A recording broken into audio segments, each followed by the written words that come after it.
Perfect. So before we kind of get into the nitty gritty of all of the Accessibility 101 content we have, we really wanted to do a land acknowledgement. Obviously, it's going to be very different than if we were collectively meeting in person, but I know that folks are here from a wide variety of locations across North America. So we really want to open this space by acknowledging the diverse Indigenous peoples and their ancestral lands on which we gather virtually today. We recognize that North America is home to a rich tapestry of Indigenous cultures, including First Nations, Inuit, Métis people, who have stewarded these lands for millennia. As facilitators, both myself and Anna are both settlers on stolen land of the Algonquin and Anishinaabe people here in so-called Ottawa, Ontario, Canada. As we connect from different regions across Turtle Island and around the world, we honor and pay respect to the traditional territories and the sacred land of the Indigenous nations that have been caretakers of this land since time immemorial. We acknowledge the wisdom, resilience, and enduring contributions of Indigenous peoples throughout history, especially when it comes to disability justice and queer liberation.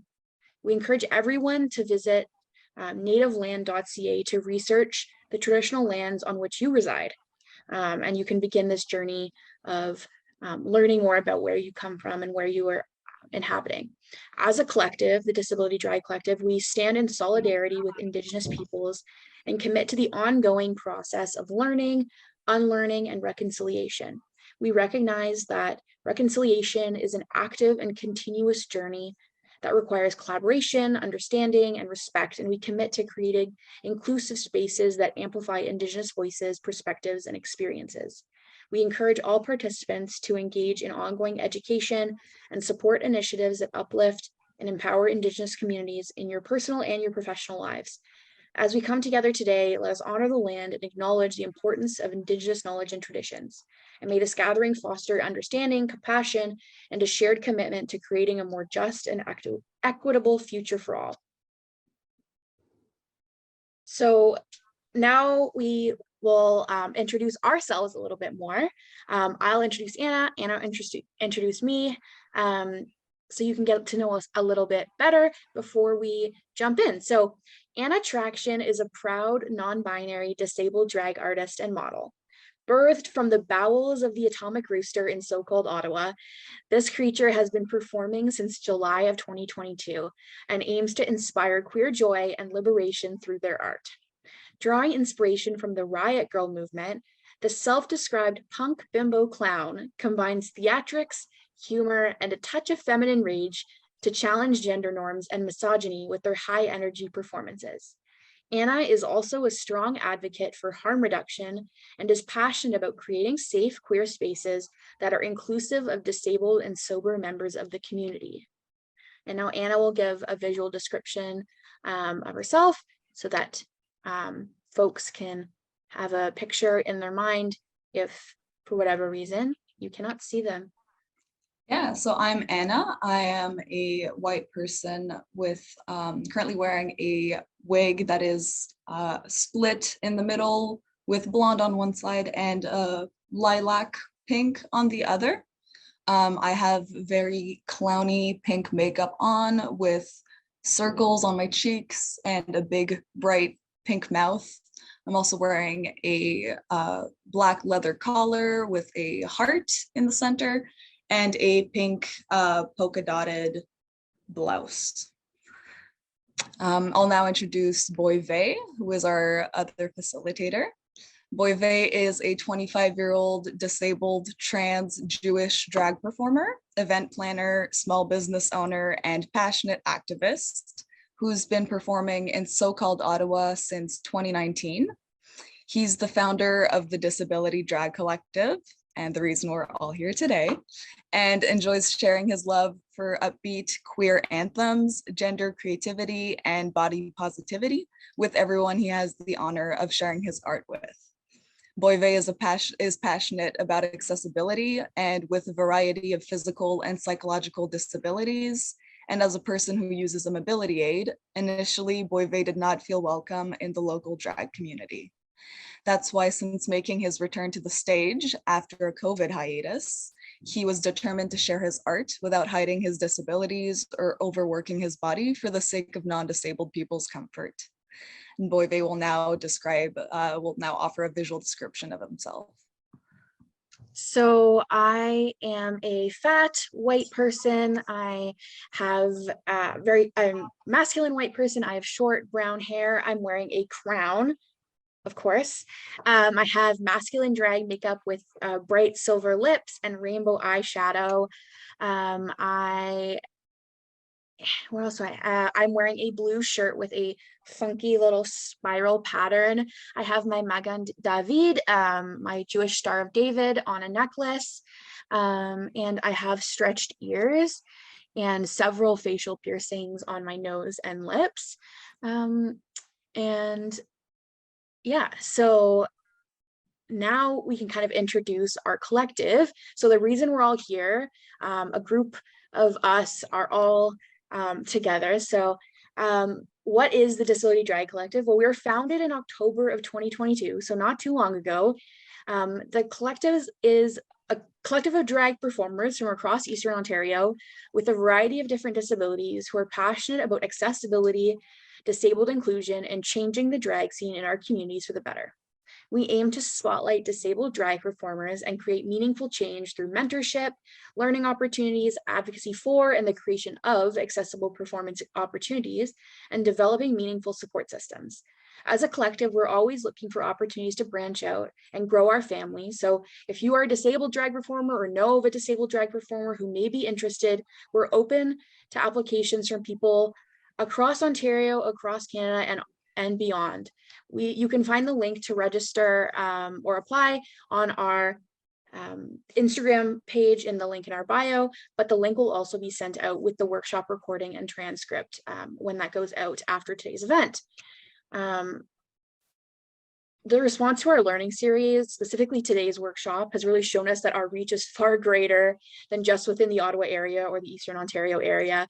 So if you wish to apply, regardless of where you're located, we're always looking to grow our disabled drag family and have you join our mission to create more accessible spaces for drag performers, LGBTQ communities, and society as a whole.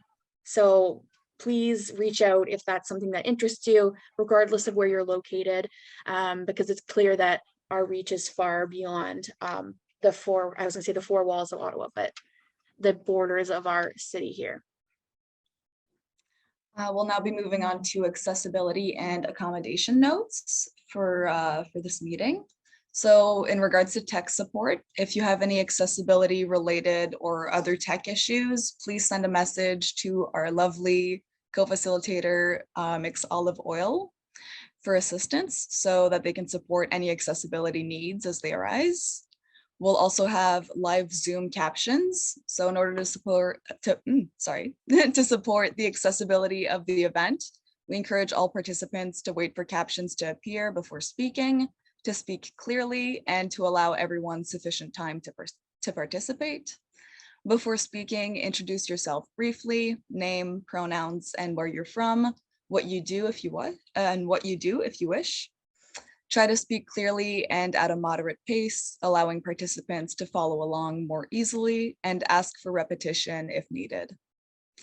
Regarding questions, if you have a question related to the content or any input, feel free to either write it in the chat and Olive will read it out to us, or you can raise your hand with the little raise hand button and we'll call on you once we're done with whichever point we're speaking on. We encourage folks to ask questions and share their own experiences. Input is more than welcome because the goal here is to keep growing and being better. We'll also be taking breaks. So because we anticipate the workshop to last more than 1 hour, we'll be taking a break halfway through. During the break, we encourage people to turn off their cameras, get up from their desk or whatever they're stationed, to stretch, use the washroom, get something to drink or eat, or attend to any other personal needs. This session will also be recorded, as we mentioned previously, so if you have to step away or miss anything, you can watch it back later on, no worries. We'll now be moving on to definitions, just outlining a few terms that we'll be using in the workshop. Yeah, so throughout the workshop, there'll be a couple kind of more broad terms that will definitely be brought forward again and again. And so before we started, we really want to give people a bit more of an overview of what those definitions or what those terms mean and how that relates to the content that we'll be covering today. So the first big definition that we want to cover is disability justice. Disability justice is going to be a term we're going to be using several times throughout the presentation workshop today. So the term disability justice was coined by a collective of disabled activists and scholars in the early 2000s. That includes Mia Mingus, Patty Byrne, who is the founder of Sins Invalid, Leroy F. Moore Jr., and Stacey Milburn. May her memory be a blessing. These individuals, along with many others, have contributed significantly to the development and the popularization of this framework. However, it's important to note that this movement is ever evolving, and the principles and the ideas continue to be shaped by the diverse perspectives and experiences of disabled people. Disability justice seeks to address and challenge the ways society views and treats people with disabilities. It recognizes that disability is not just an individual characteristic, but is a result of social, cultural, and environmental barriers. Disability justice is about advocating for and creating a world where everyone's needs and rights are respected regardless of their abilities. It goes beyond just focusing on individual accommodations and recognizes that disability is a part of the broader struggle for social justice. Disability justice aims to challenge and dismantle systems of oppression that marginalize and discriminate against people with disabilities. It recognizes that disability intersects with other forms of oppression, such as racism, homophobia and transphobia, sexism, capitalism, colonialism, etc., etc. The list goes on. It emphasizes the importance of centering the experiences and the voices of marginalized disabled people who are often the most impacted by systemic barriers. In the pursuit of disability justice, the focus is not just on providing accessible spaces or accommodations, but also on creating a society that values and includes people with disabilities in all aspects of life. It calls for equal access to education, employment, healthcare, transportation, and community participation. Disability justice emphasizes the importance of interdependence and community care. It recognizes that everyone has different abilities and that we all rely on each other for support. And it challenges the idea that independence is the ultimate goal and instead promotes the idea of collective responsibility, mutual aid, and community care. So disability justice is such an integral part of our collective and this workshop and all of the workshops we're going to be holding this month. So we really want to kind of give a background and explain kind of where this specific framework is coming and how it relates to the topic of conversation today. Yeah, I'll be talking about harm reduction. So harm reduction is a framework that aims to keep people safe and minimize potential risks of harm associated with certain activities or substances. In this workshop, much of the content we're discussing is ultimately harm reduction. So when we discuss this topic in more detail, we're largely going to focus on harm reduction when it comes to substances like drugs and alcohol. Instead of trying to eliminate these behaviors altogether, harm reduction focuses instead on reducing the negative consequences that can occur. Harm reduction for events is all about safety measures in place to protect people and help them make safe or safer and informed decisions. This can involve providing physical resources for safe practices, information about potential risks of certain substances, promoting safer drug use practices, or offering access to harm reduction services like drug testing or naloxone. The goal of harm reduction is to minimize harm and risk while recognizing that individuals have different needs, so we need to meet them where they are without judgment or stigma. By implementing harm reduction strategies, we can all help create a safer and more inclusive experience for all attendees. Harm reduction. The third kind of, oh, sorry. Go ahead. Oh, harm reduction is something I'm very passionate about, especially because of the strong overlap between the queer community and substance use and abuse. So that was something I definitely wanted to mention in terms of making our spaces more accessible and accommodating those needs.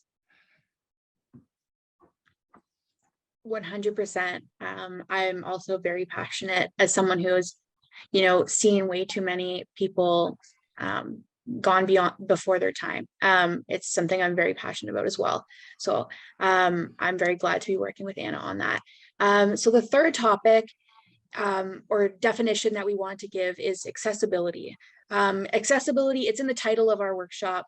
And it's really something that we're at the core passionate about, because accessibility is such a broad concept. But accessibility, while being the main topic of this workshop, we're really going to dive deeper into the concept throughout this session. But as a broad kind of definition, accessibility involves considering the needs of a diverse population and making adjustments so that everyone can access, navigate, and interact with the world.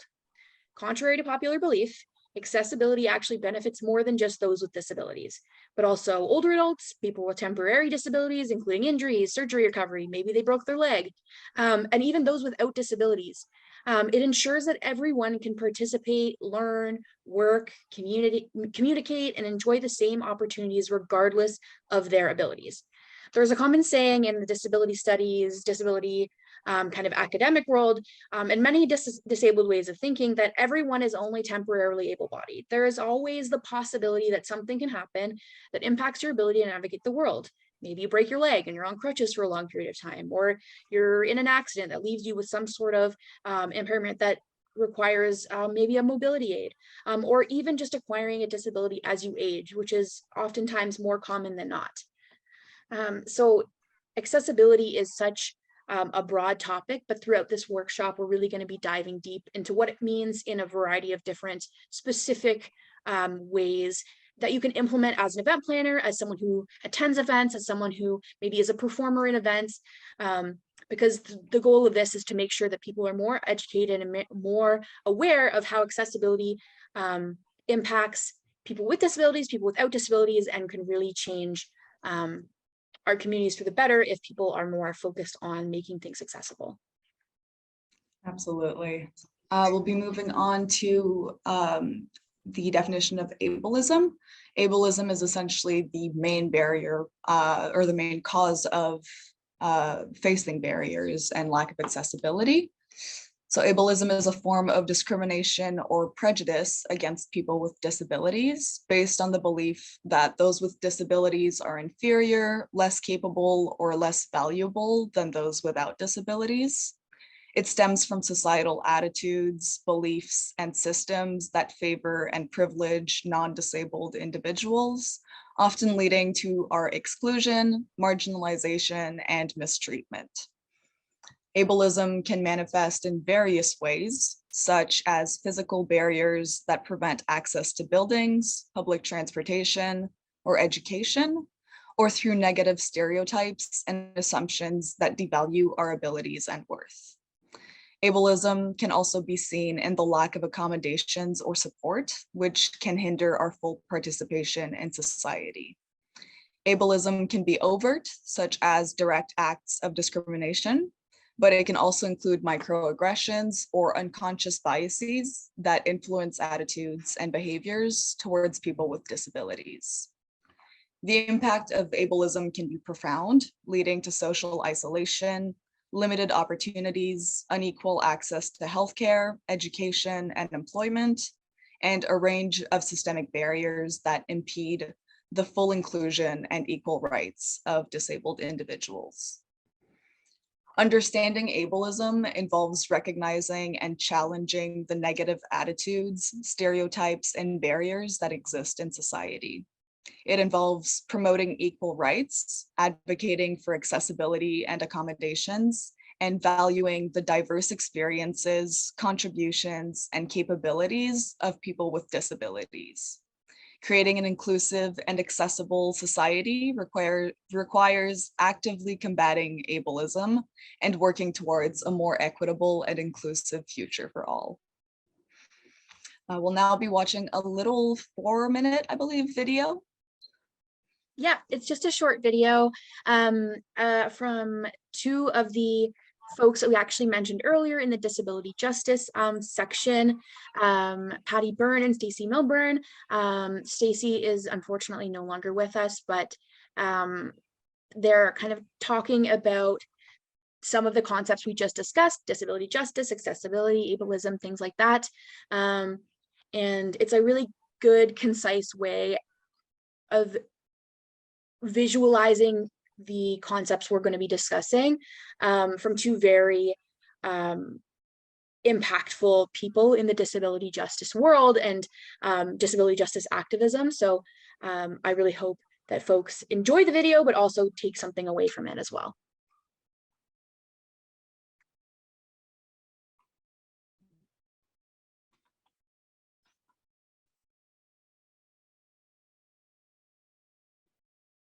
Olive, I can't hear the video, but that might be just a me thing. I can't hear it either.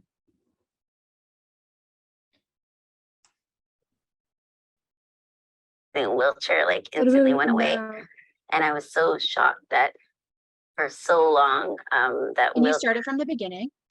Oh yeah, of course. Oops.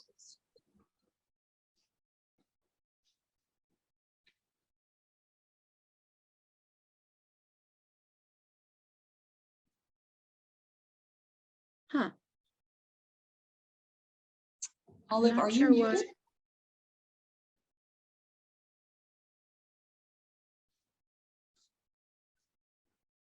Pardon me? If you're muted, that might affect the sound coming out. Yeah. Oh, If yeah. you muted it, mute the video as well. right. Whoops. No worries. Sorry about that. About disability justice, I think about being a little girl and so many years spent walking instead of using a wheelchair, and like so many years spent thinking like, oh, how far do I have to walk until I sit down, or what am I going to do if I'm going to fall, or just feeling really, really concerned by physicality that when I started using a wheelchair, like instantly went away. And I was so shocked that for so long that wheelchair was thought to be this, like the end of a good life. And really it was the opposite, and it was so liberating. And people have use the word like wheelchair bound, and I found that it was really the opposite. Like I really got to be a kid once I started using a chair, or or I think about going to physical therapy 3 times a week and like being really resentful around, why am I doing this? Is it like, what's the purpose? Because I'm not interested in like this obsession with walking or having a straight head instead of a tilted head, or walking side to side instead of whatever, or all the being a young girl and doing all of these surgeries and feeling like, do these surgeries really benefit me? Why are they making me do this when it's really overall so insignificant? But again, things like a neck straightening surgery, you miss a whole summer of being a kid, and it's just so that your head looks straighter, and not really medically necessary. But wow, but so much of that is around, like, I think about my mom and my dad being gone, and so she's Korean mom with all of these white doctors, and then telling her she's not being a good mom if I don't do these surgeries. And is medicine about quality of life, or is it about like social control and perpetuating this idea of like a good body? Ableism is the bane of my motherfucking existence. Ableism is it's funny because people are like, oh, I'm so sorry that you're disabled. And it's absurd. I kind of want people to be like, oh, I'm so sorry that we live in ableism and I'm perpetuating it every day. Like, that's an appropriate thing to feel shitty about. I think there's a political understanding of ableism as a system of oppression that favors able-bodiedness at any cost, frequently at the expense of people with disabilities. And I think ableism touches every aspect of life. Earlier, you were talking about internalized ableism and all of these values that people with disabilities adopt and carry shame. And it's like so heavy, such a heavy coat, you know? And then I think there's ways ableism gets played out interpersonally between non-disabled people and people with disabilities. We know that the employment rate for people with disabilities has barely shifted over the last 40 years. We know so many people with disabilities are still locked away in institutions or in back rooms. So there's that interpersonal and systemic piece. And then also the institutional ableism. So what systems are in place that continually keep people with disabilities out? There's a lot of conversation to be had too, I think, about all the ways that ableism and racism and classism and heterosexism and all forms of oppression like really work together to keep people out. I remember being little and being outside of a grocery store, and this is before the ADA, and there were these big poles to keep the shopping carts in, and that also kept people in chairs out. And so you know, people would tie their dogs on the poles, and I would like hang out with the dogs outside because I couldn't go in the grocery stores, you know. And I mean, that's what it looks like when you don't have access, right? Because you just get literally left outside.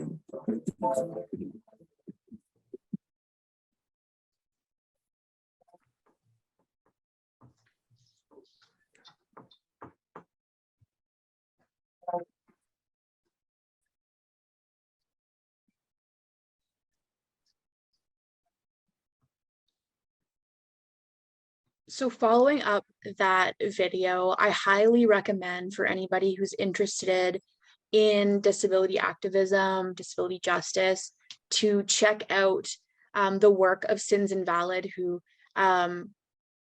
do incredible work with disabled performers in California, I believe.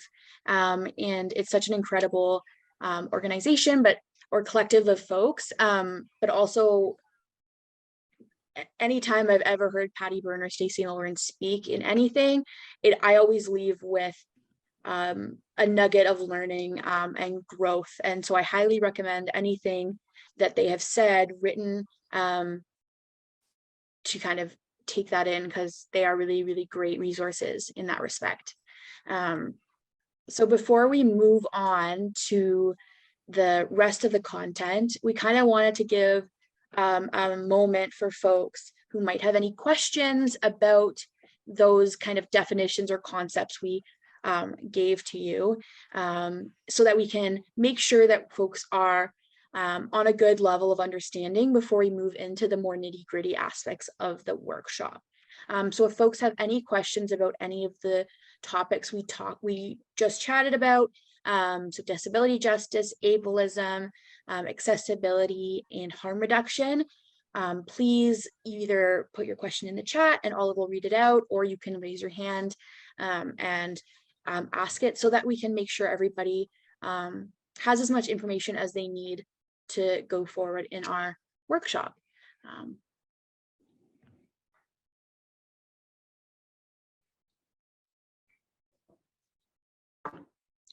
I saw a question in the chat asking to share the link to the video. We can absolutely do that. And it's also available in the slide deck, which we'll be sharing with everyone afterwards, as well as in the script. Right? Yes, yes it is. Perfect. It looks like Olive posted that link in the chat. Beautiful. It's definitely a great video. And that video is a part of a series of videos that they actually did. And so I highly recommend any of those as well for folks who want more of a personal experience or sharing of experiences when it comes to disability justice.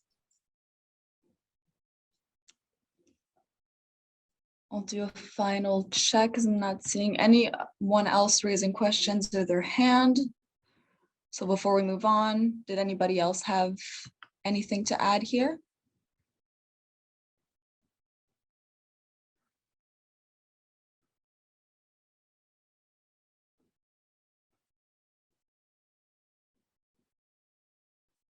Perfect. And if folks think of any questions you have, like we mentioned at the beginning, feel free to ask them away as we go. We've got someone who asked for Oh, 1 second. perfect. Sorry about that. We'll definitely wait for you, Velvet. Yeah, no worries.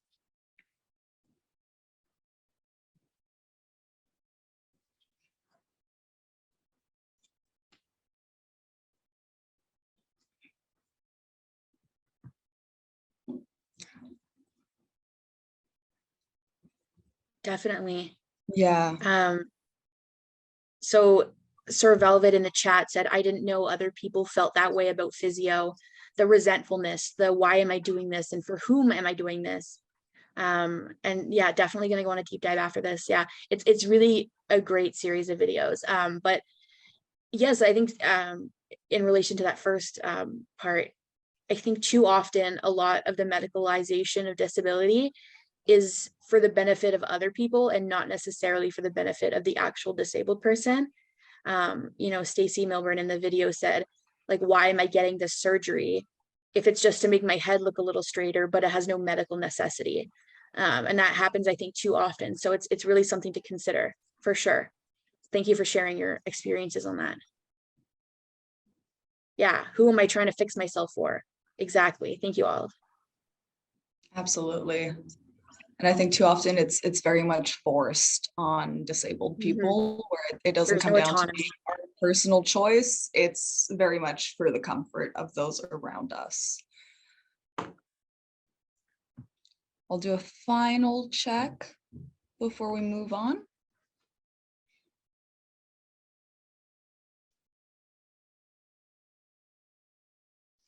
Okay, we'll be moving on to the next slide. So we wanted to talk about how queer joy does not require substances. 2S LGBTQ plus individuals are 20 to 30% more likely than the general population to develop a substance use disorder. So keeping in mind the prevalence of substance use and abuse within our community, we wanted to highlight the importance of hosting events, planning events that are not focused around substances to reduce, as a way to reduce the harm that we might be exposing our community to. So some harm reduction strategies for events include ensuring that there are people at your event who have naloxone and are trained to use it. If we have some people watching this who are not event planners, but might own a business, own a venue, it's a very good idea to keep naloxone on hand behind the bar or anything like that, and to know to have proper training on it. I will be speaking a bit more in depth about that in the next section. Another great tool to have is fentanyl test strips to be available as needed, so that people can test their substances and make sure they are as safe as possible, especially with the rise of substances being cut with fentanyl. And specifically in Ottawa, it's become an issue all across North America in the past couple of years. But as someone who lives in Ottawa, I do know that the prevalence of it is very scary.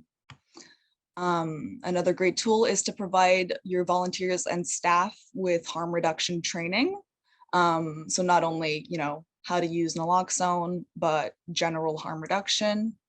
And to host events in non-bar venues or have a mocktail menu available for more alcohol-focused events, to be able to include folks who are sober. And, it's a nice acknowledgement that we are seen, we are included, we can still have a fun little drink without, having a drink.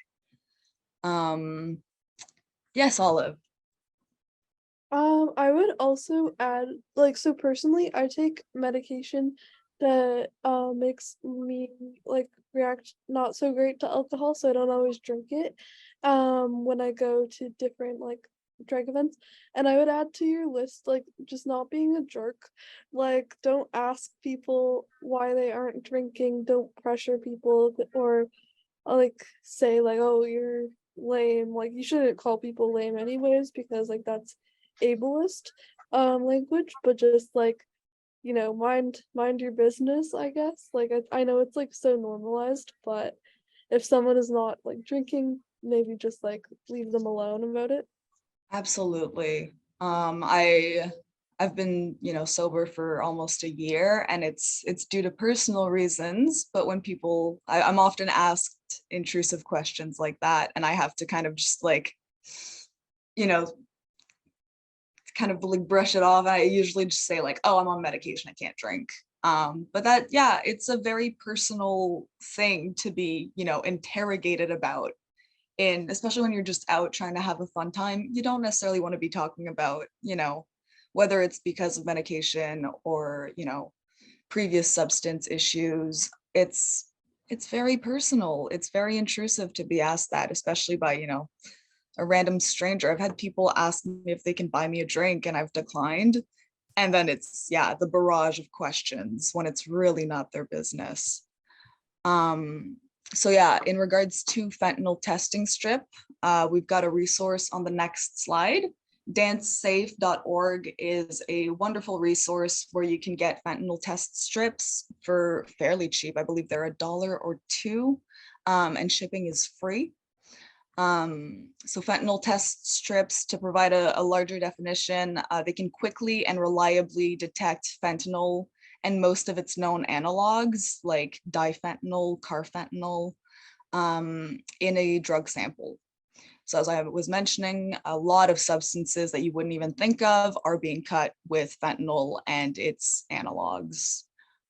So unlike other strips on the market, they do not produce false positives with meth, MDMA, or cocaine. I've purchased from DanceSafe previously. I have had great experiences with them, and it's a resource we highly recommend.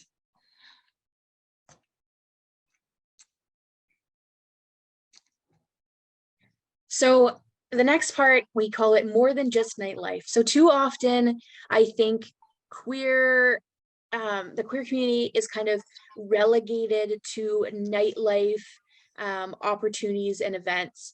And there's not a lot of options otherwise. And so we really want to highlight creating safe and diverse spaces. So that includes accessible spaces. So for me, my personal experience existing in the queer community here in Ottawa, I found that most of our queer specific venues, or venues that kind of host queer events, sporadically, are either completely physically inaccessible for me as someone who uses a mobility aid, whether that be up a flight of stairs, down a flight of stairs, or there's barriers to full access. So maybe I can get in the door, but I can't use the washroom for example, or I can't move around freely within the space. So I have to kind of sit in one spot and enjoy the night from that one little spot, because there's no space for me to move around. And so accessibility and finding venues and things that are accessible, or that or creating venues and spaces that are accessible. There are so many ways to host events that make them more accessible for the community, which we'll obviously talk about as we go through. That's kind of our whole shtick. But here are just a couple ways to take what we usually think of as queers equal nightlife, and kind of broadening that. Yeah, Anna. I was trying to find the raise hand button and I couldn't. I saw your hand. You're good. Thank you. Yeah, one thing that I'm starting to brainstorm as a project is actually building ramps and either giving them or selling them to venues to kind of bridge that accessibility gap. So, get creative, think outside the box in terms of how you can accommodate a venue to become more accessible. Yes, definitely. And the second thing, again, which is a barrier to just kind of relegating queer events to kind of like the nightlife sphere, is creating spaces that are all ages. So queer all ages spaces really allow for intergenerational connections, mentorship, and sharing of experiences and knowledge.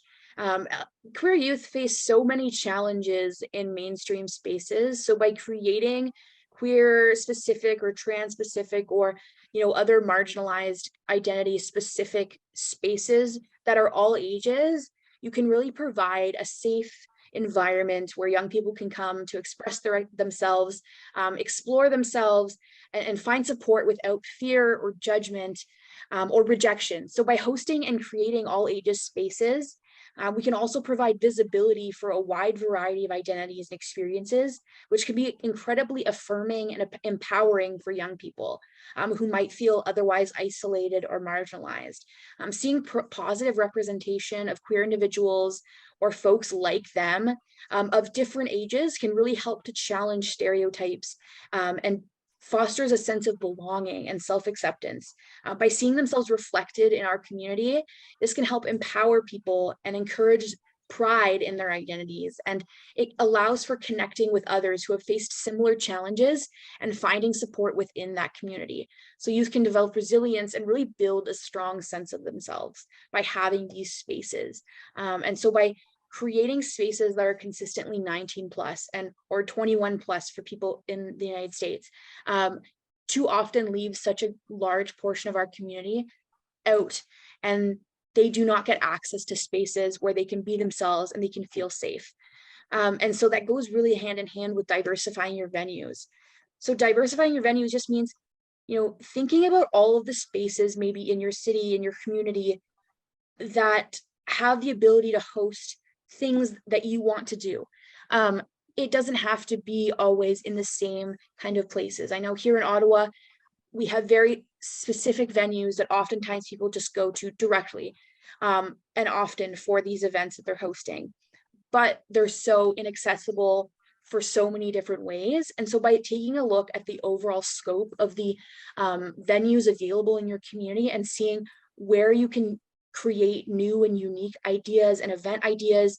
Maybe you're going to plan an event outside in the summer because it's the summer, the weather's hopefully better, and you're going to plan something outside so that more people can access it. You're going to plan something that is like at a coffee shop as opposed to a bar. Really thinking about how can I change up where I'm booking space, where am I hosting my events so that people can access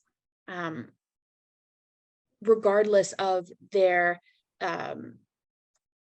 abilities, regardless of their identities, and really being able to participate with the least amount of barriers possible.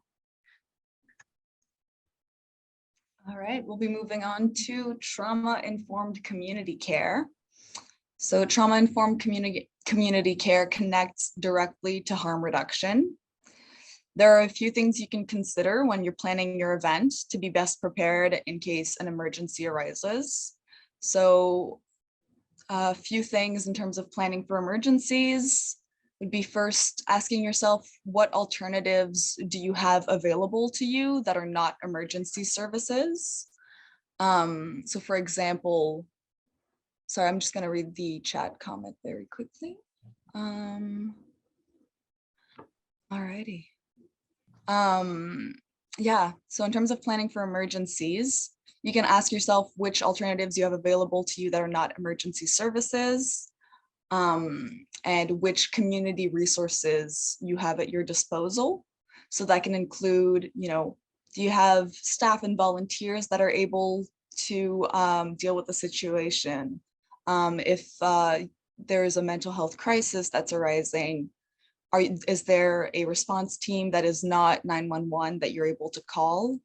In regards to overdose, do you have naloxone? Are you able to provide at the least some immediate care while paramedics are on their way? There's also support for unhoused community members. So if an emergency arises around that, instead of calling the police, which can make a lot of our community members feel unsafe and can put, unhoused community members at a high risk. instead calling support workers. The next question we outlined was, do you have team members that have diverse skills for emergency support, like first aid and CPR training, mental health first aid? Do you have people who have naloxone training or advanced first aid, such as paramedic, nurses, doctors? If you don't have people on your team that do have those skills, it's never a bad idea when an emergency arises to just call out to the room. Like you're on a plane. Is anybody here a doctor, nurse, paramedic? People will come forward and want to help. And that can at least, help tamper down the emergency while external help is on the way. Our next question you can ask yourself is, do you have the ability to safely de-escalate the situation?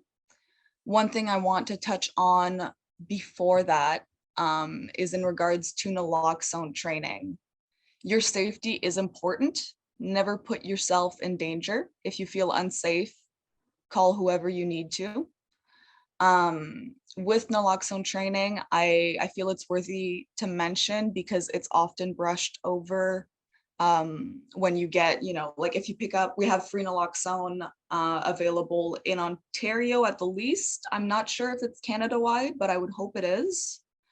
You can just go to Shoppers Drug Mart, get a free naloxone kit, and the pharmacist will give you a brief training.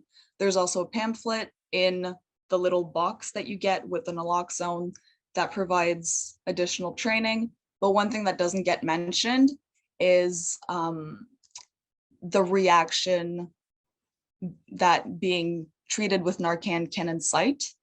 So people can become aggressive after receiving naloxone, either because of the adrenaline rush of being essentially brought back, and they can have an angry reaction. It can bring back a lot of pain if they were trying to self-medicate with opiates. Also worthy to highlight, naloxone only works on opiates. So they can become aggressive because, you've killed their buzz, they're feeling unwell, they're feeling agitated because, they were unconscious, now they're not. And the other reason this can happen is if they've had more than opioid substances in their system, say they've taken, any form of uppers like MDMA or cocaine or meth, naloxone has no effect on that. So as it pushes the opiates out, all those uppers flood that person's system, which can make them very reactive. So I think that's a very important thing to highlight and to keep in mind when naloxone is needed. Always call 911 if you do have to administer naloxone. Call the paramedics because that person can reverse back into an overdose and will likely need additional care past being treated with naloxone. So it's important to still have qualified people on their way who can monitor their health afterwards. Moving on to trained staff and volunteers. If you do have to call 911, be specific about your needs. Be sure to request specifically, paramedic, fire, or police if that's what you need. If you're not specific, there is a high likelihood that they will dispatch police and you may not want them at your event. So being as specific as possible helps you keep control over the situation. But also, and this is going to be counterintuitive, but be vague if you need to keep someone safe. For example, if someone's having a medical emergency versus an overdose, it can prevent people, like the way you word it can impact whether or not police gets dispatched. So saying someone's having a medical emergency as opposed to someone is overdosing will make it more likely that only paramedics are dispatched as opposed to police. And again, it can help the situation from escalating further. As I've said, request paramedics first, and if possible, get consent for care. If the person is conscious, if they are, in full control of their abilities and able to provide informed consent, then do you get that consent? Yes, Boyve. Sorry, I was just gonna add something on to the being vague. It's also sometimes important to be vague about the situation that the person is. So if, for example, going back to if this person is unhoused and you say, oh, there's a homeless person who's overdosing, they're likely going to send the police. Or versus if you say, you know, an upper class white man is overdosing, they might not send the police. Or like if for whatever reason they say like, can you tell me like what does this person look like? Well, first off, you know it's because they want you to racially profile somebody. So don't do that. So stay as vague as you can sometimes, because even just the description of the person who's experiencing whatever it is you are trying to support could impact the way that it's dealt with on the end of the dispatcher in terms of sending various things. And I see that Olive says in the chat also, you might want to be vague in situations of abuse. That is also very true. So it's all about kind of using, I think, your best judgment in terms of like, is this information going to impact the care that this person receives? And if that's the case, then you kind of judge on what information you want to provide. Absolutely. That's it. Yeah. In terms of like being vague, it's always good to just, someone is having a medical emergency is usually the best way to start off, and then try to minimize profiling information that is based on the questions dispatchers ask. Going back to getting consent for care, a lot of disabled people and other folks have medical trauma. Yes, as someone said in the chat, one of our guests is having a medical emergency, is a great way of phrasing it. And yes, a lot of disabled people have medical trauma and might not want paramedics on site. So it's important to trust disabled people to know their needs best. If they are able to give clear, informed consent and they say that they do not want paramedics to be dispatched, trust them. If someone, for example, if someone who regularly has seizures or has a fainting condition, like I personally do, they may not need paramedics for every seizure or fainting spell if they're not otherwise hurt. And I'll take my personal experience going off of that. I can faint, especially at events like this. Sometimes we'll be touching on those sensory factors, but I'm affected by strobe lights. It can cause me to pass out. If I haven't hit my head, I know that I'm okay. As long as I feel okay. If I have hit my head, I do know that I will probably need to be, will require a checkup, and I'll be okay with paramedics showing up. But if it's not necessary, I know my body best and appreciate being trusted. And I think that goes for all disabled people, kind of goes without saying. Another point we wanted to add to trained staff and volunteers is to separate the emergency from the crowd as much as possible. If you're able to take it outside or just take it to a separate, not necessarily room, but area of the venue where most of the crowd isn't, this helps avoid negative police interactions or other traumatic experiences.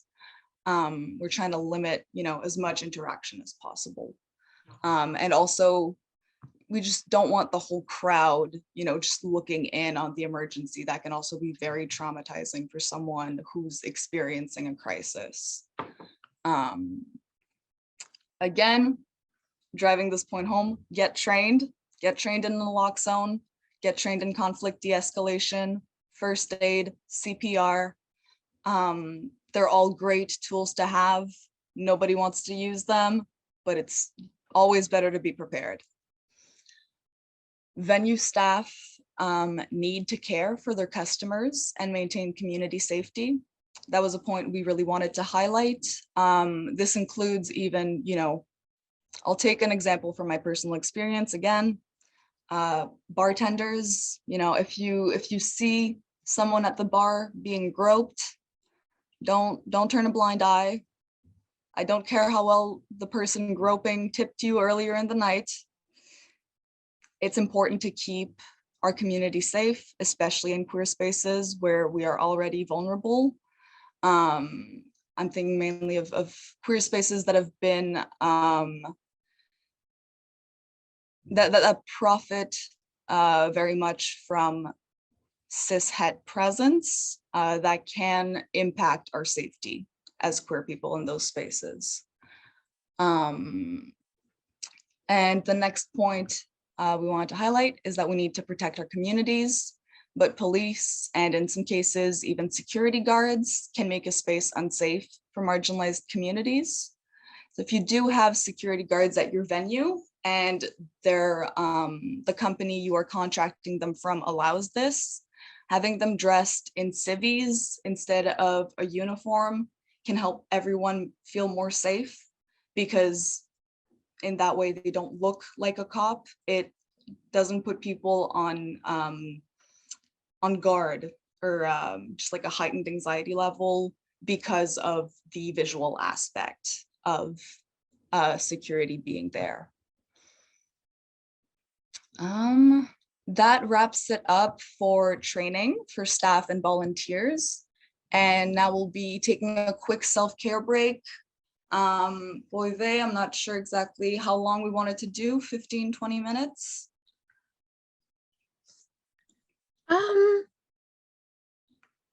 I think 15 minutes is probably, like 10, 15 minutes is probably perfect. Maybe we can say we Awesome. can come back at 3:20. That's like 12 minutes, but Yeah, 3:20 works. perfect. 3:20, we'll be back here.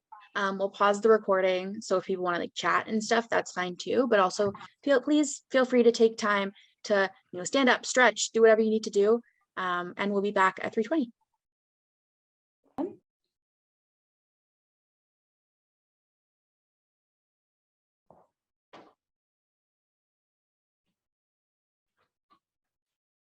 Okay, so hopefully folks are back in front of their screens. If not, again, everything's being recorded, so feel free to watch it back once we send out the recording. But hopefully everybody's back. So yeah, so now we're going to continue on to a concept that we kind of dubbed accessibility for all. With the caveat that if you have the ability to improve, do it in any way, because there are so many barriers that people with disabilities face in their day-to-day that anything that you as event planners, as community members, can do to break down those barriers are incredibly meaningful.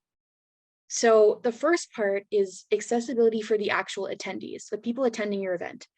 Are there washrooms that are accessible to all patrons? Are there any steps or other physical barriers to the actual space? Is there a calm or quiet space for people to access if they need it? Is there sufficient space if there is an emergency? Is there accessible parking at the venue? Is it close to a bus route or an accessible bus drop-off point?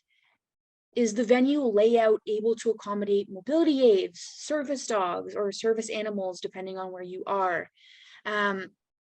These are all questions that are important to ask when it comes to thinking about the accessibility from an attendee's perspective. I know personally as an event planner, a lot of times I have direct connection with performers, hosts, people like that. And so when I'm considering planning for events, and when I hope you consider planning for events that require performers or hosts or other people who access different parts of the event, these are some things that you need to consider that might be different than the accessibility accommodations or things to keep in mind when it comes to just thinking about people attending your event. So this includes, do performers have full access to the stage? Is there a ramp? Are there stairs to get onto the stage? How can people access the stage? If there is not full access to the stage, Is there plenty of room for them to perform in an alternative space? Is there space in front of the stage that someone who might have a mobility aid can perform in? Do you have a volunteer who can collect tips for folks who might not be able to do that while they're performing? Do you have a stage manager or someone behind the scenes that can support performers as needed? Is the green room accessible? Because if people can only access certain parts of the venue or the event, then it's not accessible. And oftentimes these accommodations and these accessibility points are not often communicated to people ahead of time. And so too often, I know as a performer myself, I have arrived at a venue or arrived at a gig and realized that things that I thought I would be able to access, I can't access. So the next slide, we are specifically. Sorry, before we move to the next slide, I just have something to Yes. add. Definitely. In regards to, is there sufficient space if there is an emergency? I teach, sorry, my cat is messing with the laptop. If, so we'll be moving on to sensory needs and the ways in which it can be affected. Thank you. But one thing I wanted to mention is how close together, you know, furniture, tables, chairs can affect the safety of the event. Keeping in mind that if someone does, you know, faint or have a seizure, trying to think in the way of like, is there space for people to fall safely? Because I have been in venues where everything is so squished together, or they are very high tables, that if I were to fall, I would definitely hit my head going down on something, because there's no room. I just want to add that. Definitely. That's a really important thing to consider, for sure. So the next slide is going to be specifically regarding thinking about the accessibility of your venue or your event when it comes to supporting people who are blind or low vision or deaf or hard of hearing, because those are really unique examples that folks are going to need accommodations that people oftentimes overlook and don't think about. So for folks who are blind and low vision, thinking about, is there accessible signage and adequate lighting for people to navigate the space? Are all walkways clear of obstacles for folks to safely traverse your venue? Are all your event materials available in alternative formats such as Braille or large print? Or are they accessible for folks if they reach out, and are you able to create those for folks who need it? If your event has visual elements, are you able to provide audio descriptions? Have you included tactile signage in essential areas like restrooms, entrances, exits? So that includes like Braille, sticker, like things that you can determine with your hands with tactile, yes, tactilely, I don't know. And then when it comes to making spaces accessible for deaf or hard of hearing folks, do you have sign language interpreters? Have you set up live captioning services, especially relevant if you're having an online event or live captions available? Do you have reserved seating at the front of your venue for those who might need a clear line of sight to the stage or to the interpreter? And making sure that people have access in a way that they can actually like attend and be a part of the event in a way that makes sense and is actually able for them to engage with the event being put on. So those are all really important things to think about. And a lot of times it's not so much about doing, you know, a checklist of like, have I done all of these things, but rather thinking about how can I be the most accessible for the most amount of people, and how can I react to folks if they request something. Like, we're going to touch on that a bit later, but it's about being open-minded, and because not every disabled person is going to need the same accessibility accommodations. Even for folks who might have the same diagnosis or might use the same mobility aid, they're likely going to have very different needs when it comes to accessing events or accessing different kinds of events. And so keeping that all in mind is super important.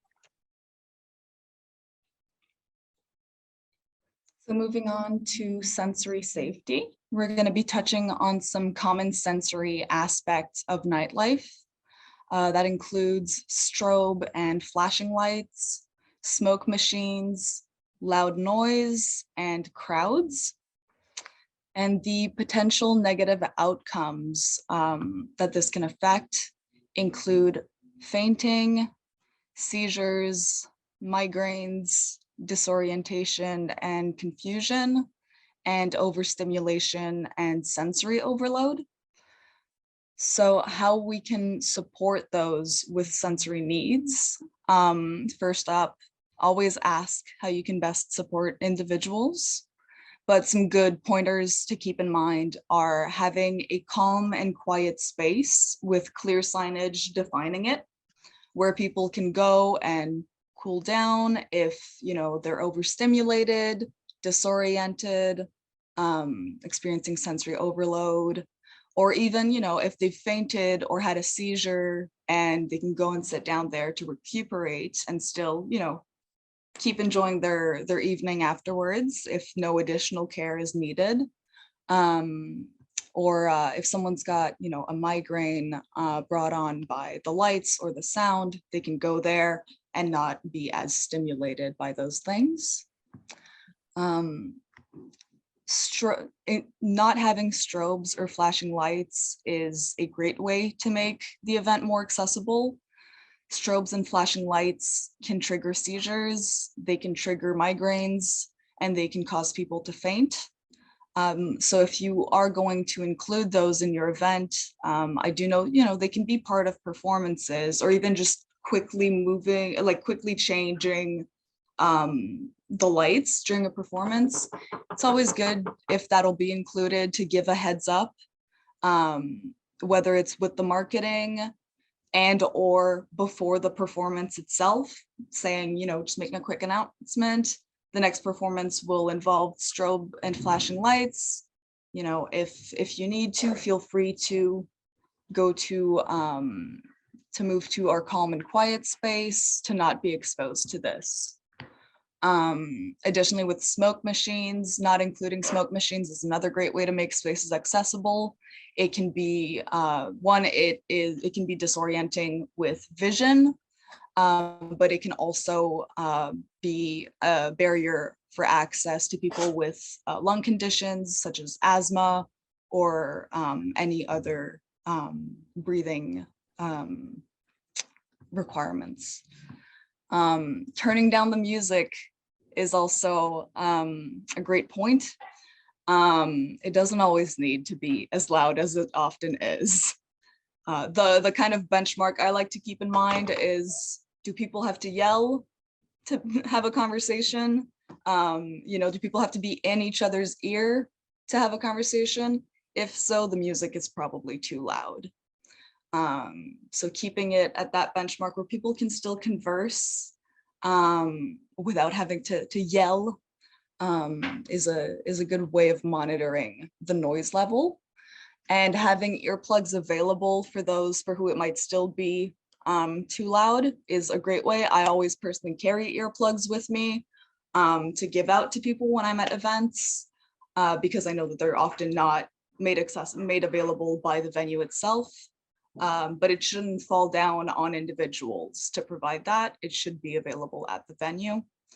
And not only does it, you know, help prevent issues with overstimulation and, you know, things along that line, but it's a preventative measure as well.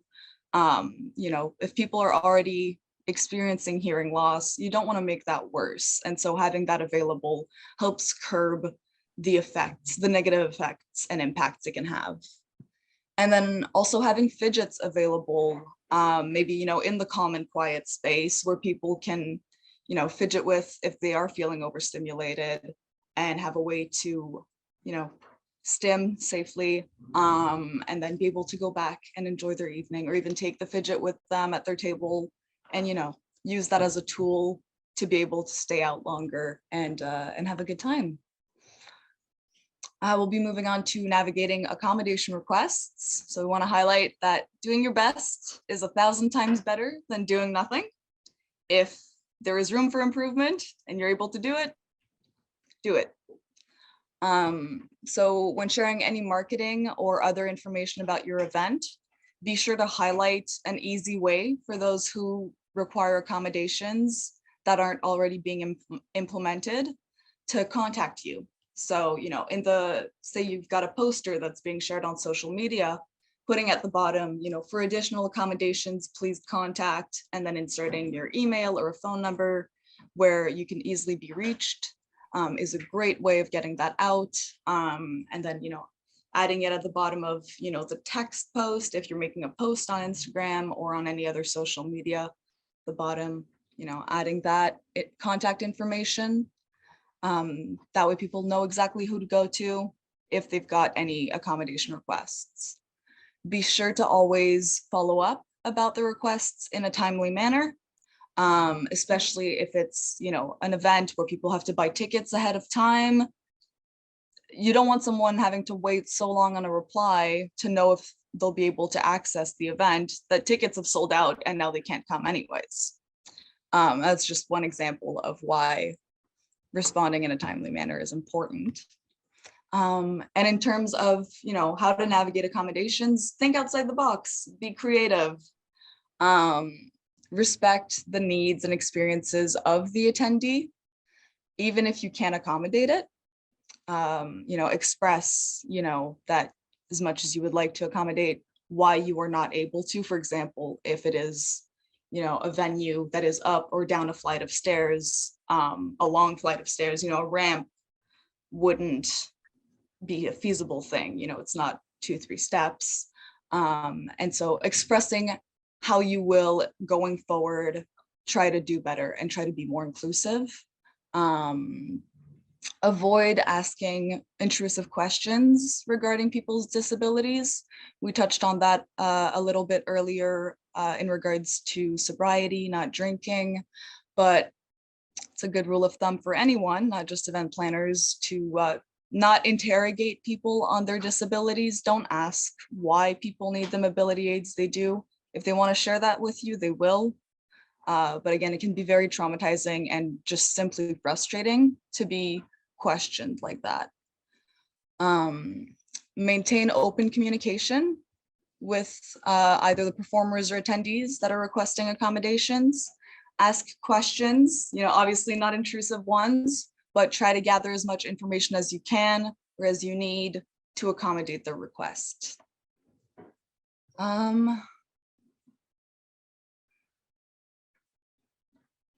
Yes, we will be talking about COVID-19 accessibility as well. So yeah, in line with thinking outside the box and being creative in terms of accommodation requests, we're going to have a little discussion, and we want to ask you, you know, what creative ways can you think of to make an event more accessible when you're being faced with barriers for access? So feel free to unmute yourself, raise your hand, you know, comment in the chat. It's kind of a little brainstorm session. Yes, Olive.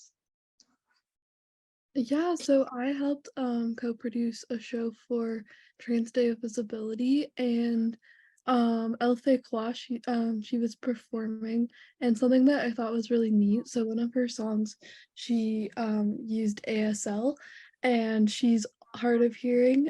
So that's like one way that she communicates, but then it also made the song accessible for other people who might be deaf or hard of hearing, and it just like added to the theatricalness of the performance. So I really thought that that was cool and creative way of making her performance more accessible. Yeah, that's awesome. And I think that's also a great example that like showcases how disabled performers, we add value to, you know, performance. We can use our disability to add to the theatrical aspects and you know, make it a great show. Did anybody else want to add anything?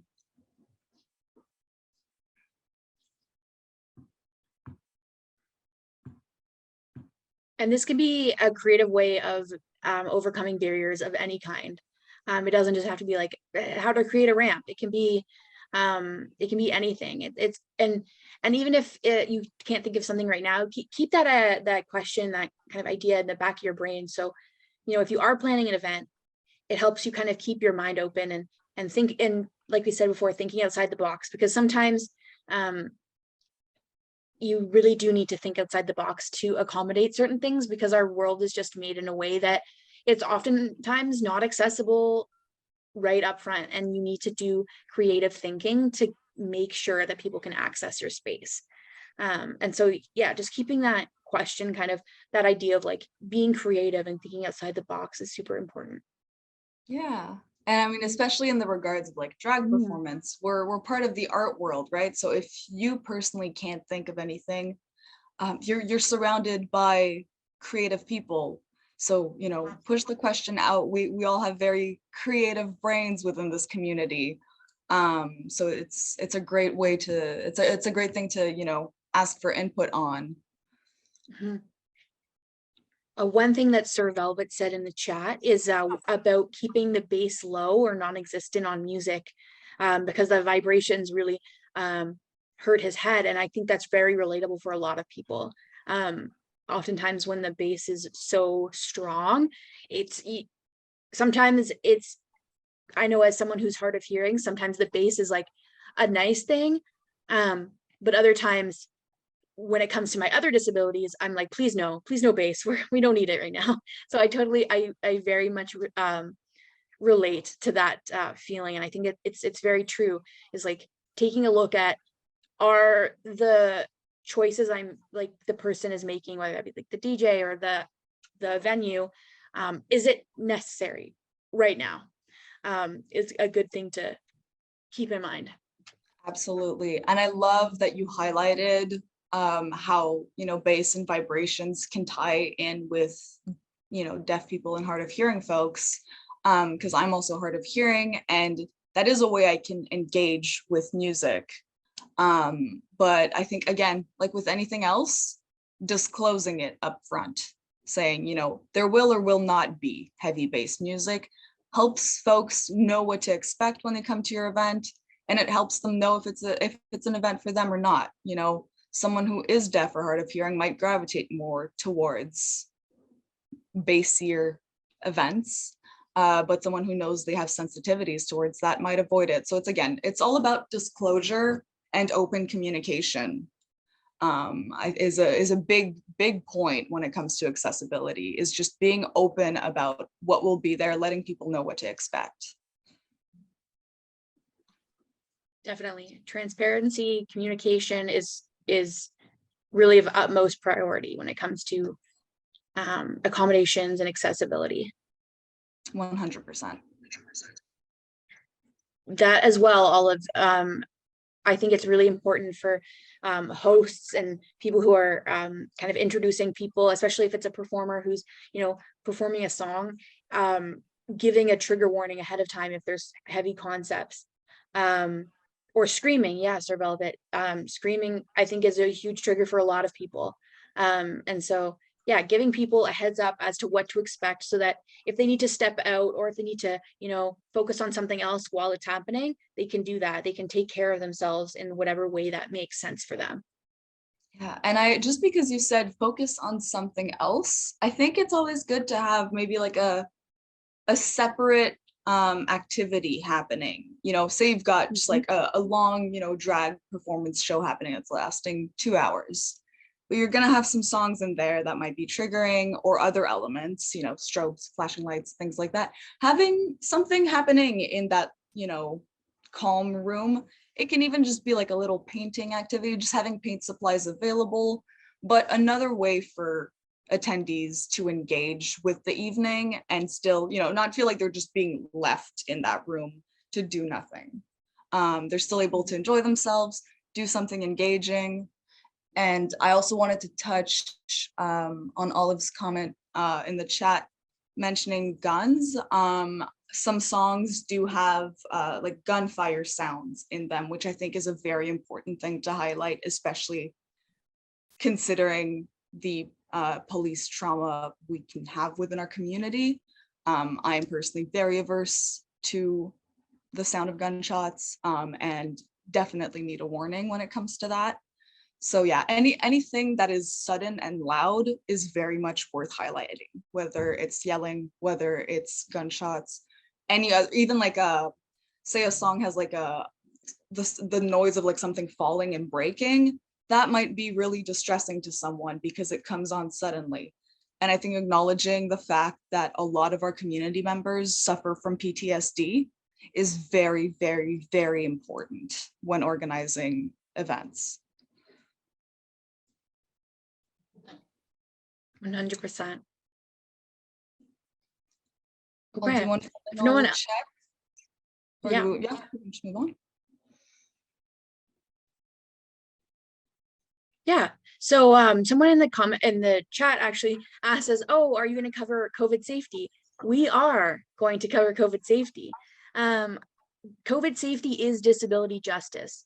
As much as some people want to pretend like COVID-19 is over and we're no longer, at risk, we have to continue to practice community care and prioritize the safety of our most vulnerable because they are still at risk. And they are consistently left out of our spaces because people are not taking adequate precautions and implementing adequate safety measures to make sure that everyone can actually access the space. So while a lot of people are going back to business as usual, many disabled folks, almost a good portion of disabled folks, are still relegated to the sidelines because there's not adequate safety plans or safety measures put into place for them to feel safe in these spaces. So that includes making masking mandatory for your events. There's very limited reasons why you couldn't do that. I know that I've had instances where venues say you're not allowed to implement a masking policy. You can only encourage masks. And so in that case, you have to reevaluate. But by making masking mandatory, you show that everybody is welcome in that space.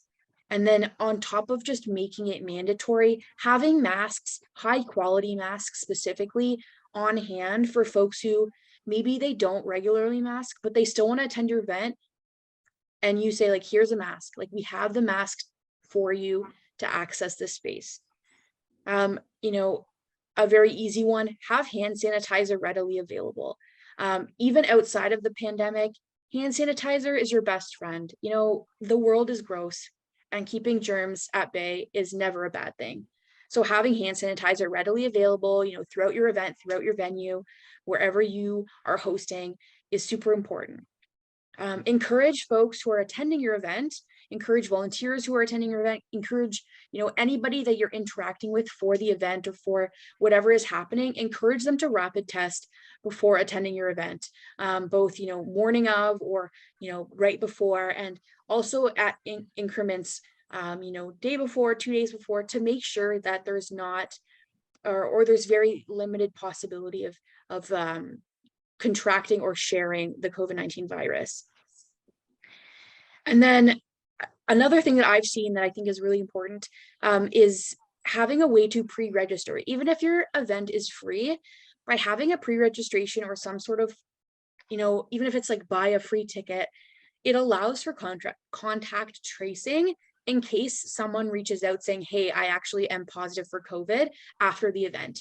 You can easily reach out to everybody that had bought a ticket or registered to say, there was a case of COVID, keep an eye on yourselves, test, do all the things you need to do. And by having all of that contact information in one place, it's very easy to do contact tracing.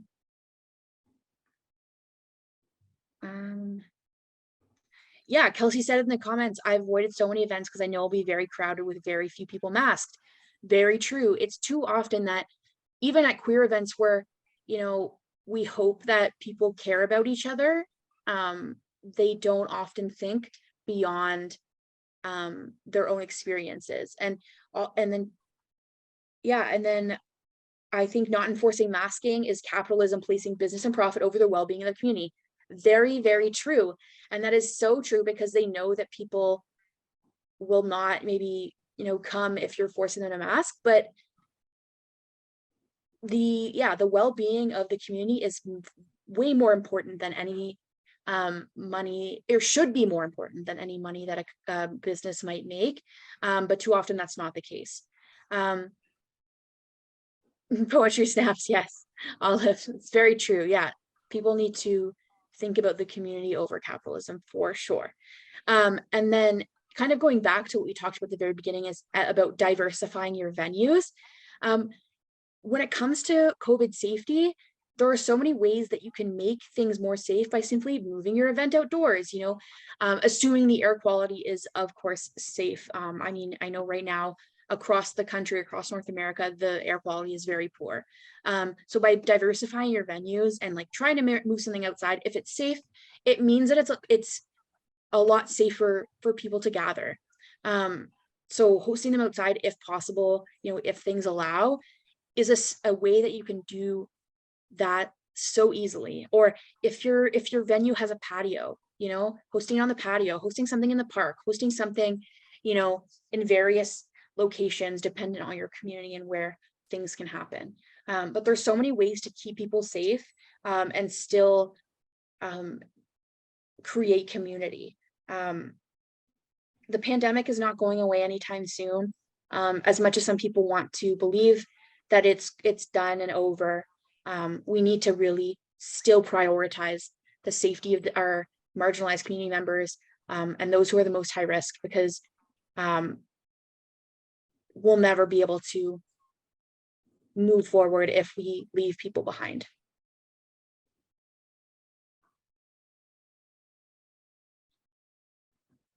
And then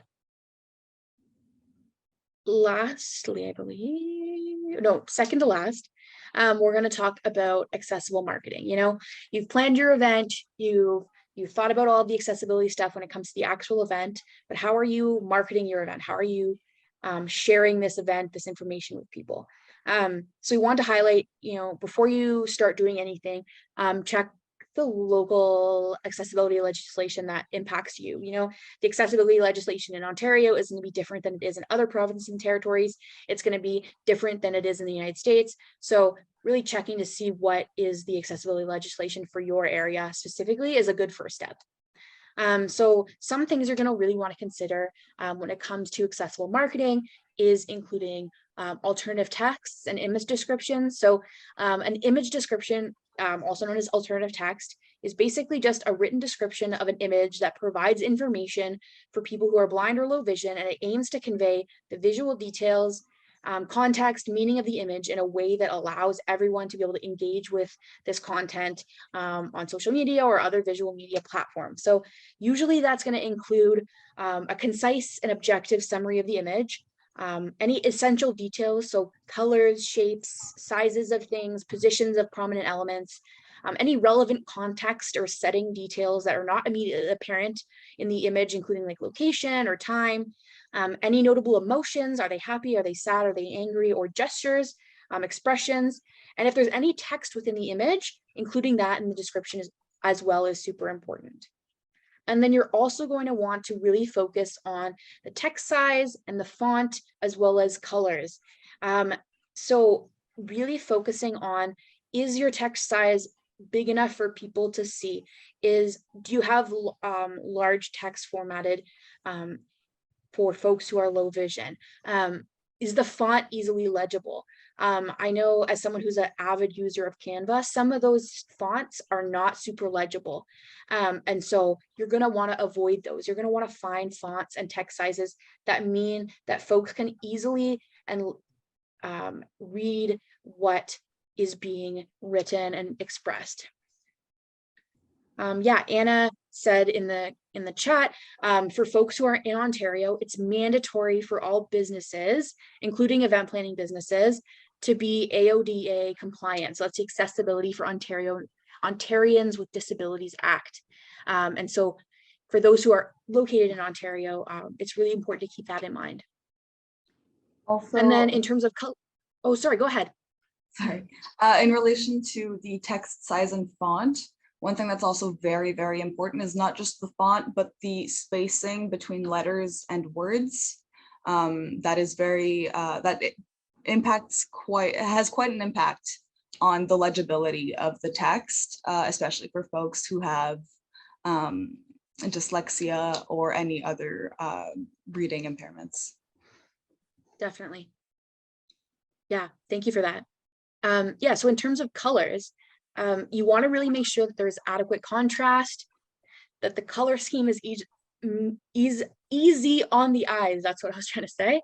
And that the brightness is adequate. You want to make sure that people can look at your material and it's going to be as easy to read and understand as possible. And so by making sure that there's adequate contrast, you know, not having, you know, the same various colors on top of each other, or the text being a color that's very hard to read on the background. So really looking at it from a perspective of like, how can I make sure that everybody, or at least the most people, can access this as possible? So yeah, contrast, color scheme, brightness, all of those things, super important. Another thing is not including, oh, did you have something to add in? Yeah, just I think worth mentioning Sure. is what one of our collective members, Misdiagnosis, raised to our attention was that the like a strong, bold red or blue can be triggering for seizures as well. So keeping photosensitivity in mind. Definitely. Yeah. And so, yeah, no flashing text or images. I think it goes really hand in hand with the no strobes and no flashing lights, but flashing text or flashing images can also be very impactful on folks with photosensitivity. It can cause seizures, it can cause, you know, migraines, it can cause a lot of negative effects. And so by taking those out, it's a really easy fix. You don't need, you know, flashing text, you don't need flashing images. And if you're going to have, you know, a GIF in your you know, Instagram story, make sure that it's like slow enough, or it's created in a way that's not going to impact somebody who's watching that.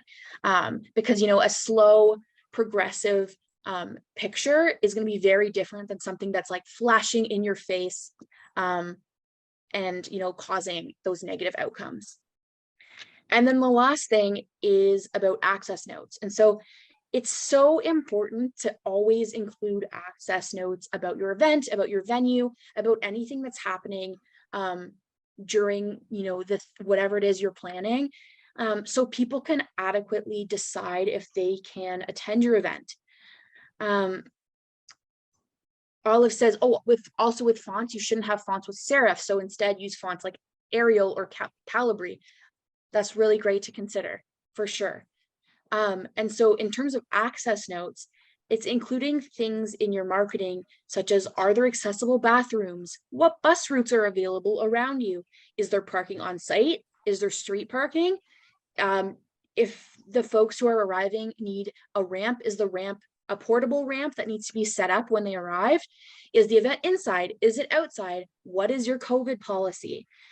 Basically including anything that could be relevant to somebody who's deciding if they can attend this event, or they can also look at this and say, okay, I need to now ask for this accommodation, or this accommodation is already being put in place, and now there's less barriers for me to attend or access this event or access this space or, you know, community or whatever is happening. And so by including those access notes in whatever marketing you're putting out there, it helps people make that decision. And it also shows that you're dedicated to making things accessible, or you're dedicated to, you know, fighting ableism, you're dedicated to disability justice, all of those things, by showing like, here's what we're doing. And Sir Velvet says, anyone who's used the dyslexia font, are there any conflicts with other disabilities when using that font? Or is it all right with everyone? I'm going to be honest, I personally don't actually have an answer to that. I have not heard that it's counterintuitive for another disability, but that could be incorrect. And I would actually be really interested to know the answer to that. Anna, do you have any thoughts on that? I was going to say roughly the same thing as you. I've never heard of any additional issues caused by using those fonts. I think those are, the most broadly accessible fonts. But I can't speak for everyone. So of course there's always room for, there being an issue that I haven't heard of. Yeah. Yeah, I think again, all of this is very much a learning process, right? And so for folks, to make things accessible and are using the dyslexia font, if it comes up that someone is impacted by that, then it's all about taking that information and saying, okay, how can we go forward? So while I don't think we have necessarily an answer in terms of is it affecting other people, I haven't heard that it is, but that doesn't mean it isn't, because everybody's disability and everybody's accommodations are very different. But I think the pros versus cons of using a font that's accessible in that way, the pros definitely outweigh the cons from at least my perspective and the knowledge that I have currently. So I hope that kind of gives a bit of an answer. But yeah, so that's in terms of accessible marketing, all things that things you should really consider. There's so much information out there about keeping things accessible, making things accessible. And again, it is a learning process, because you're likely always going to find someone who's like, actually, this is a way you can improve on whatever it is you're working on. And by taking that and going with and being receptive and open to learning and growing and changing is the most important part. Yeah. We'll now be moving on to our last topic, which is disabled inclusion must be intentional. Inclusion is disability justice. So the first point we wanted to share is simply book us, showcase disabled performers and talent at your events. We have a place there, and we have a great, we have important experiences to share, and we have a great viewpoint that adds value to these events. The next point is pay us. While all performers deserve to be compensated for their work, it's important to keep in mind that people with disabilities earn less on average than people without disabilities, and are increasingly likely to face underemployment, food and housing insecurity, and social isolation. And on the point of social isolation, I want to loop back to book us. Bring us out into these community events. Let us engage, let us showcase our talents. It also, as someone I've been doing drag for a year, but I'm 23 years old. So for 22 of those years, I was simply an attendee. And it's so inspiring and rewarding to see disabled performers that I could see myself in. It's the same line of thinking as with youth, queer youth. It's so inspiring to see people you can relate to and look up to and be inspired by. And the final point we wanted to highlight is communication. Communicate with us and all performers. If there are delays with payment or other, issues, usually technical issues, be sure to communicate this to all performers. If possible, at the time of booking, clearly outline the payment timeline to provide clarity and help performers plan and budget accordingly. Some drag performers do have a day job.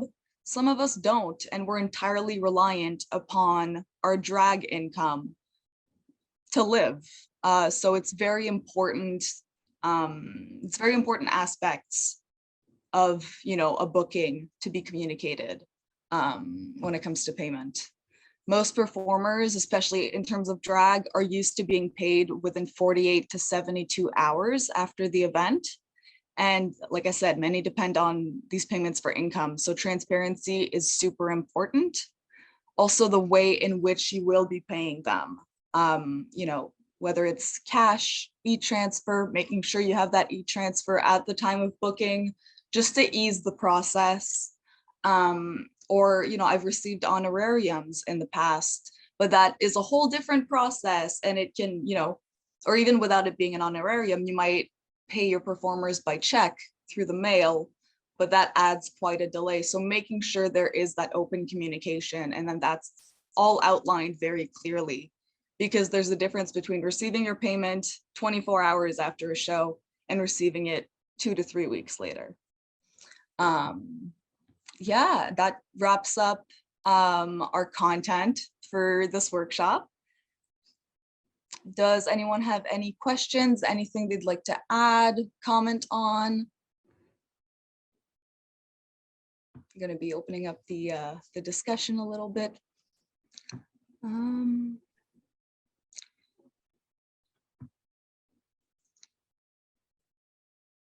So someone commented in the chat, they are, sorry, they're wondering if anyone has insight into the best way to approach event planners and venues about accessibility issues. Saying they've recently been DMing people on Instagram to bring things to their attention about COVID precautions, but it's very energy consuming to engage in that sometimes. Absolutely. So far though, people have generally responded well. That's great. Yeah, in terms of how to approaching event planners and venues regarding accessibility issues, I think private, approaching them privately is a great way, but that obviously can get exhausting, especially if you're doing multiple at once. We're hoping that this workshop recording, along with our script, will be a good resource that can be shared along, with that in mind as well. And I know you had something else you were mentioning. Actually, I'll let people comment on that first, just so we're not scrambling through a bunch. Did anybody want to add? Yeah, actually, I know for me, one thing that I found is sometimes, I wouldn't say a surefire way to get a good response, but a way that sometimes brings a good response is, I agree with Anna in the terms of messaging people privately, but sometimes, if a venue or an event planner posts maybe marketing for this event they're having, but it doesn't clearly say anything about accessibility, commenting, being like, hey, could you give us an update on the accessibility of the event? Because it kind of, you put it out there, and at least I found, you kind of put it out there, and because it is public, but in a very kind and respectful way, there is a bit more push for them to respond, both respond at all and to respond positively, because it has a bit of that public face, if that makes sense. And sometimes it gets people thinking as well, because I've had examples where I'll say hey, does this or that thing exist in your venue or your event? And people will be like, oh my gosh, I never even thought of that. Let me check. I never even thought of that. Let me figure out a way we can make this accessible for you. And I find by kind of putting it in the public sphere, it does take a bit of the energy off of me, because it's not a one-on-one conversation. It's like a, consider this, think about it, and then get back to us, right?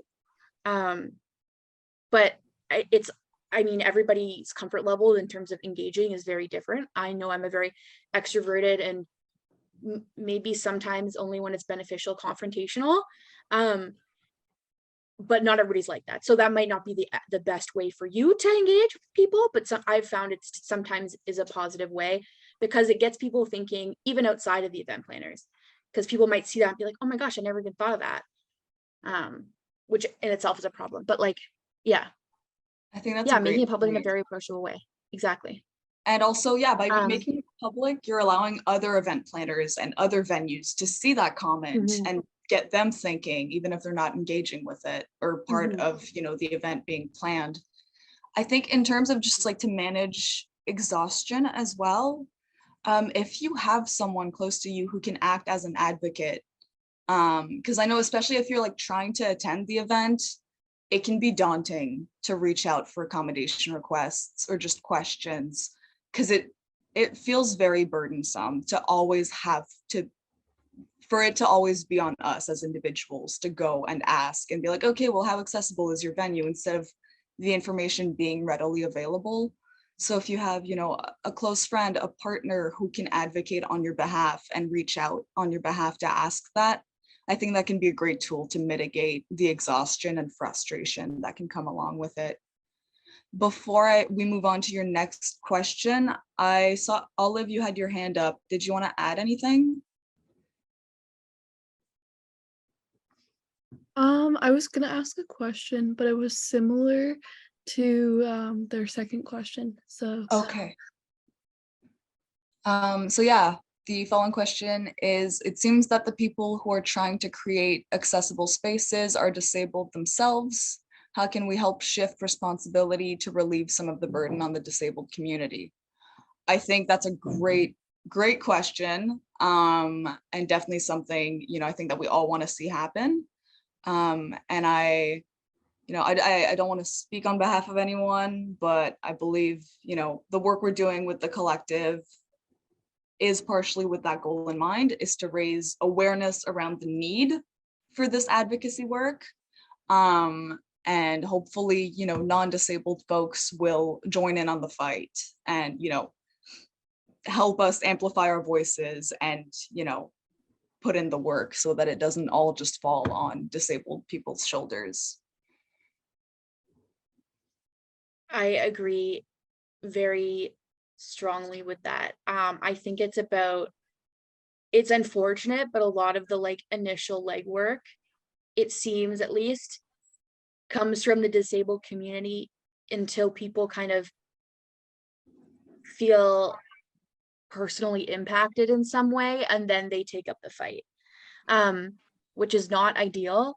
But it's exactly like Anna said, like with things like this that we're doing, we're hoping to kind of start that conversation, because even outside of the folks who are attending live, we have a large swath of people who registered to receive the information after the fact, from all across North America, doing various things, some disabled, some non-disabled. And I think this is a really great like jumping off point, especially for those who are not disabled, to be like, okay, I'm going to take this information and I'm going to, you know, amplify this. And hopefully that begins, you know, incremental change in our communities, and takes a lot of the burden off of us. I think it's, at least from my experience, it's a long process and it's hard, and it's unfortunate that we take so much of the burden. But I'm hopeful, seeing the response to even just this specific workshop. It shows that people want to change and want to do better, which I think is giving me a bit of hope in terms of maybe one day I won't have to be the one to always like step up and ask for change. Yeah. And I think there are pros and cons to, you know, disabled people being the ones spearheading this like advocacy. It, you know, the con being it's exhausting and we shouldn't have to do it. Venues should be accessible, events should be accessible, and we shouldn't have to raise the issue with such force for something to be done about it. However, we know ourselves best as disabled people. So I think it is great that we are laying the foundation instead of having non-disabled folks dictate what is accessibility. So we at least get to put our voices ahead and be like, this is what we need. Now you do better. I think so often when I interact with non-disabled folks, what their idea of what accessibility is very different from what my idea of accessibility is. So I think laying that foundation is really important, because if they start off with a gross misunderstanding of what accessibility actually means, very quickly we're going to find that things are not the way we need them to be. And so I think this foundation that we are laying and that we're creating is very important, because we know what we know best what we need and what like our community needs to see going forward. Yeah, and I think if it was spearheaded by non-disabled people, it could at the least be ineffective, at the most be very harmful. So at least we're able to mitigate that and like keep control over it by being like, yeah, just like assess, like expressing our needs and then leaving the burden on those who are not disabled to do better for us. We provide the information and they take action is, I think, the goal here.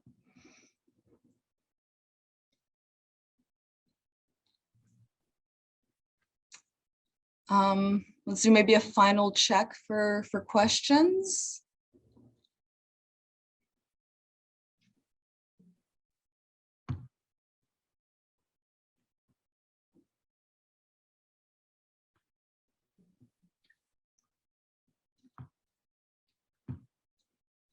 All right, I'm not seeing any hands or comments in the chat. Oh, no questions. It's so lovely seeing all the comments in the chat. Thank you everyone for coming. We couldn't Thank you do so this much without for you. everyone. Yeah. I Yeah, think that closes off our workshop Yeah. for today then. Thank you so much for everyone for attending and being here to, listen and interact and learn and grow, because that's really what we want, is for people to leave here with a bit more information than they started with. So if that's the case, we did our jobs.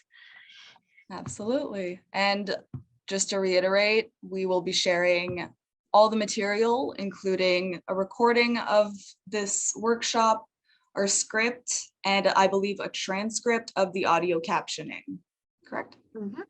Awesome. Yeah, thanks again, everyone, for showing up today. This means a lot. Thank you so much, everyone.